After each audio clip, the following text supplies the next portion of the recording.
ഇന്ത്യയിലെ തന്നെ ആദ്യത്തെ വനിതാ സീരിയൽ കില്ലറിനെ കുറിച്ചാണ് നമ്മളിന്ന് പറയാൻ പോകുന്നത്. അതൊരു 2 ദിവസത്തെ പഴക്കം ഉണ്ടായിരുന്നു ആ ബോഡിക്ക്. സ്വർണ്ണക്കടയിൽ കയറുമ്പോഴാണ് അവർ ഈ സയനൈഡിനെ പറ്റിയിട്ടൊക്കെ അറിയുന്നത്. 2006 നടന്നൊരു സംഭവമാണ്. നമ്മൾ കുറേ ക്രൈം സ്റ്റോറീസ് പറയാറുണ്ട്, പക്ഷെ അതിലൊക്കെ മെയിൽ സീരിയൽ കില്ലേഴ്സിനെ പറ്റിയാണ് പറയാറ്. ഇപ്പൊ ഇത് ഇന്ത്യയിലെ തന്നെ ആദ്യത്തെ വനിതാ സീരിയൽ കില്ലറിനെ കുറിച്ചാണ് നമ്മളിന്ന് പറയാൻ പോകുന്നത്. അതെ, ഫീമെയിൽ സീരിയൽ കില്ലർ. അതെ, 2006 ഡിസംബർ 29 ബാംഗ്ലൂർ സിറ്റി പോലീസിന് ഒരു കംപ്ലൈന്റ് വരുവാണ്.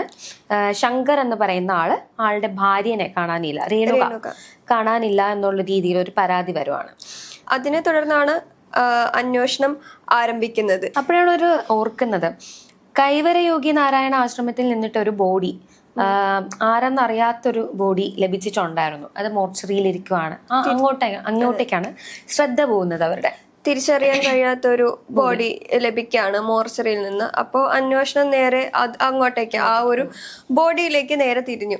അപ്പോൾ ആ ബോഡി നോക്കി പരിശോധനയെല്ലാം കഴിഞ്ഞതിന് ശേഷം മനസ്സിലായി, ശങ്കർ ഉറപ്പിച്ചു ഇത് രേണുകയുടെ ബോഡി തന്നെയാണെന്ന്. രേണുക എങ്ങനെ ഇവിടുന്ന് അത്രയും ദൂരം വരെ എത്തി, വീട്ടിൽ നിന്ന് എങ്ങനെ എത്ര ദൂരം വരെ, ആശ്രമം വരെ എത്തി എന്നുള്ളത് ആർക്കും തന്നെ അറിയാൻ പാടില്ല. ശങ്കറിനും അറിയില്ല ഇങ്ങനെ ഇത്രയും ദൂരം വരെ വന്നു, എന്തിനു വന്നു, എന്ത് കാര്യത്തിന് വന്നു എന്നൊന്നും മനസ്സിലാവുന്നില്ല. ഇവരുടെ ആഭരണങ്ങളും കാര്യങ്ങളും ഒക്കെ മിസ്സായിട്ടുണ്ട്, കാണാതായിട്ടുണ്ട്. ഇതെവിടെ പോയി, എങ്ങനെ പോയി എന്നുള്ള ഒരു തെളിവും ഒരു ക്ലൂ പോലും പോലീസിന് ലഭിച്ചിട്ടില്ലായിരുന്നു. ഇപ്പൊ രേണുകയുടെ പോസ്റ്റ്മോർട്ടം റിപ്പോർട്ട് വന്നപ്പോൾ അറിയാൻ കഴിഞ്ഞത് ഈ യുവതിയുടെ ഉള്ളില് പൊട്ടാസ്യം സയനൈഡ് കലർന്നിട്ടുണ്ട്. അതാണ് മരണ കാരണം. അതുപോലെ തന്നെ ഈ ഒരു കേസിന് ഒരു രീതിയിലുള്ള തുമ്പോ അല്ലെങ്കിൽ തെളിവുകളോ പോലീസിന് ലഭിച്ചിട്ടില്ല എന്നുള്ളതായിരുന്നു. ഇത് കഴിഞ്ഞിട്ട് ഒരു വർഷത്തിന് ശേഷം തന്നെ, അതായത് 2007 ഡിസംബർ 19 കർണാടകയിലെ മദ്ദൂർ പോലീസ് സ്റ്റേഷനിലേക്ക് ഒരു ഫോൺ കോൾ വന്നു. ഇതുപോലെ തന്നെ, അതായത് വൈദ്യനാഥപുരം ക്ഷേത്രത്തിന് സമീപത്ത് ഒരു ലോഡ്ജില് ഒരു ഭയങ്കര സ്മെല്ല് വരുന്നു എന്ന് പറഞ്ഞിട്ട് അവിടുത്തെ റിസപ്ഷനിൽ നിന്ന് ഒരു കോള് വരികയാണ്. അപ്പോൾ പോലീസ് ഉടനെ തന്നെ അവിടെ എത്തി. 103-ാം നമ്പറിൽ നിന്ന് ഭയങ്കര സ്മെല്ല് വരുന്നു എന്നും പറഞ്ഞിട്ട് അവിടുത്തെ റിസപ്ഷനിൽ നിന്ന് കോള് വരുന്നു. പോലീസ് ഉടനെ തന്നെ അവിടെ എത്തുന്നു. അവിടെ ചെന്ന് കതക് തുറന്ന് നോക്കി കഴിഞ്ഞപ്പോഴേക്കും ഒരു സ്ത്രീയുടെ ബോഡിയാണ് അവിടെ കാണാൻ സാധിച്ചത്. അതിന് ഏകദേശം ഒരു 2 ദിവസത്തെ പഴക്കം ഉണ്ടായിരുന്നു ആ ബോഡിക്ക്. ആ ഒരു 2006 നടന്ന പോലെ തന്നെയാണ് ഇവിടെയും ഒരു സിമിലർ പോലെ തന്നെയായിരുന്നു. ആ ഒരു സ്ത്രീ നല്ല വസ്ത്രങ്ങളാണ് ധരിച്ചിരിക്കുന്നത്, പക്ഷെ ആഭരണങ്ങള് കാണുന്നില്ല.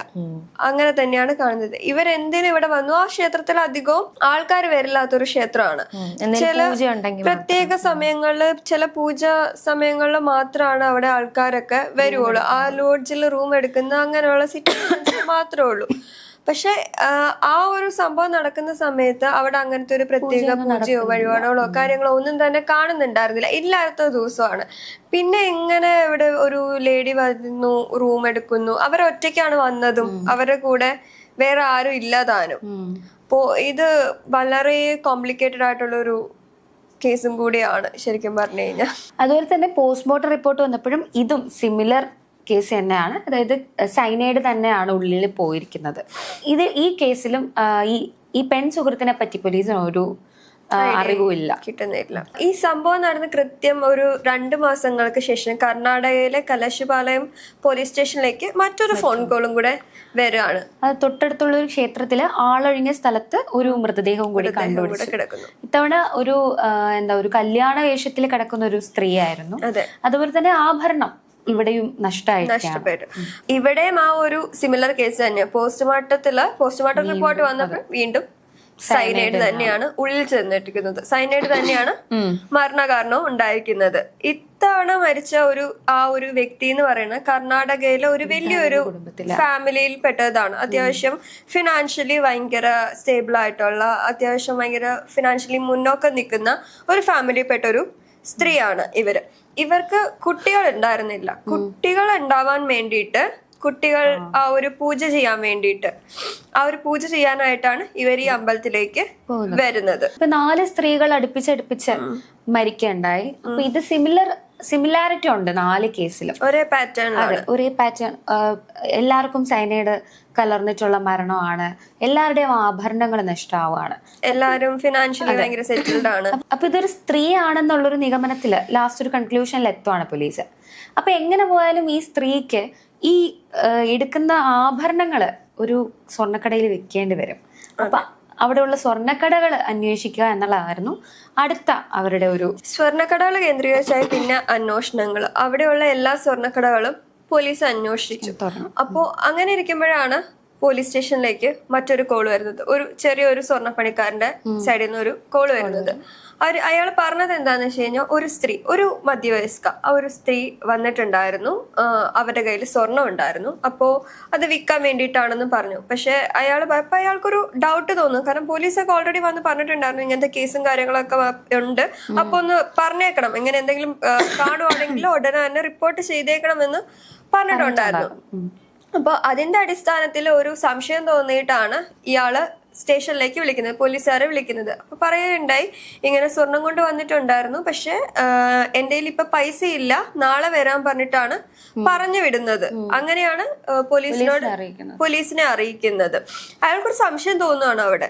അതിനുശേഷം പോലീസുകാര് പിറ്റേ ദിവസം പല വേഷങ്ങളില്, അൺലോഡിംഗുകാരുടെ വേഷങ്ങളിലും ഡ്രൈവറിന്റെ ഒക്കെ വേഷങ്ങളില് ആ ഒരു ജ്വല്ലറിയുടെ ചുറ്റും നിക്കാണ്. അപ്പോ തിരക്കൊക്കെ ഒഴിഞ്ഞ് ഒരാളൊക്കെ ഇല്ലാത്തൊരു സമയത്ത് ഒരു ഉച്ച നേരം ആയപ്പോഴേക്കും ഈ സ്ത്രീ ഒരു ഓട്ടോയിൽ വന്ന് ഇറങ്ങാണ്. ഇവരുടെ പേരെന്ന് പറഞ്ഞാൽ മല്ലിക എന്നാണ്. 1965 മല്ലിക ജനിച്ചത്.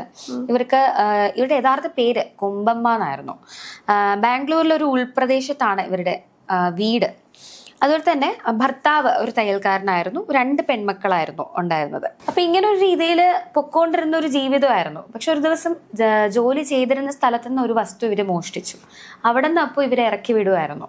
അവിടെ നിന്നാണ് ഇവര് മോഷണ പരമ്പര ആരംഭിക്കുന്നത്. പിന്നെ ഒരു സ്വർണ്ണക്കടയില് ജോലിക്ക് നിൽക്കും. വീട്ടുകാരൊക്കെ ഉപേക്ഷിച്ചു. അതിനുശേഷം 1 വർഷത്തോളം ജയിലിലായിരുന്നു അവര്. അത് പുറത്തിറങ്ങിയതിനു ശേഷം വീട്ടുകാരും ആരും തന്നെ ഇല്ല, എല്ലാരും ഉപേക്ഷിച്ചു. പിന്നെ അവർക്ക് ജീവിക്കാനുള്ള വഴിയൊന്നും ഉണ്ടായിരുന്നില്ല. അതിനുശേഷം അവരൊരു സ്വർണ്ണക്കടയിൽ കയറുകയാണ്.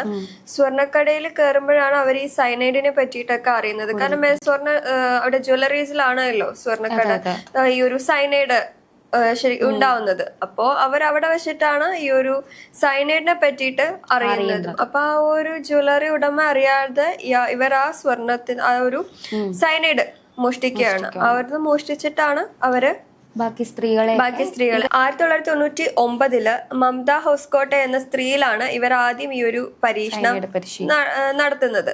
അപ്പോ ഇത് വിജയിച്ചു, നല്ല രീതിയിൽ തന്നെ വിജയിച്ചു. ആ ഒരു കോൺഫിഡൻസിന്റെ പുറത്താണ് ഇവര് ബാക്കി എല്ലാ സ്ത്രീകളിലെയും ഈ ഒരു സൈനൈഡ് വെച്ചിട്ടുള്ള ഒരു അവിടെ നിന്നാണ് സൈനൈഡ് മല്ലിക പിറക്കുന്നത്. അതെ, സൈനൈഡ് മോഹനൻ പോലെ മറ്റൊരു സീരിയൽ കില്ലർ വന്നിരിക്കുന്നതാണ്. Cyanide killer.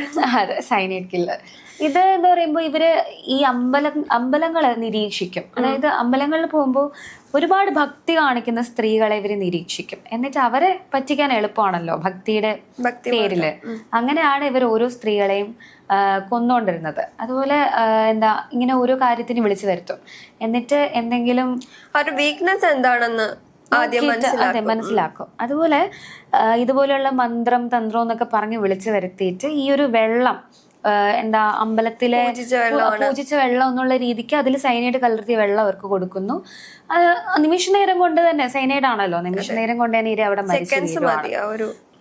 അങ്ങനെ അതിനുശേഷം അവര് സ്വർണവും എല്ലാം ആയിട്ട് കടന്നു പോകുന്നു. ഇതായിരുന്നു സൈനൈഡ് മല്ലികയുടെ ഒരു അതിനുശേഷം അവർക്ക് 2009 പിന്നെ ഇവർക്ക് ഈ ഒരു വധശിക്ഷ വിധിക്കുന്നത്. പക്ഷെ കർണാടക ഹൈക്കോടതി ഈ ഒരു ശിക്ഷ വെട്ടിച്ചുരുക്കി ജീവപര്യന്തം വരെ ആക്കി കൊടുത്തിട്ടുണ്ട്. ഇപ്പോഴും ആള് കറന്റ് ജയിലിൽ തന്നെയാണ്. കർണാടകയിലെ പരപ്പന അഗ്രഹാര ജയിലില് ഇപ്പോഴും മല്ലിക അവിടെ ജീവപര്യന്തം ശിക്ഷ അനുഭവിച്ചുകൊണ്ടിരിക്കുകയാണ്.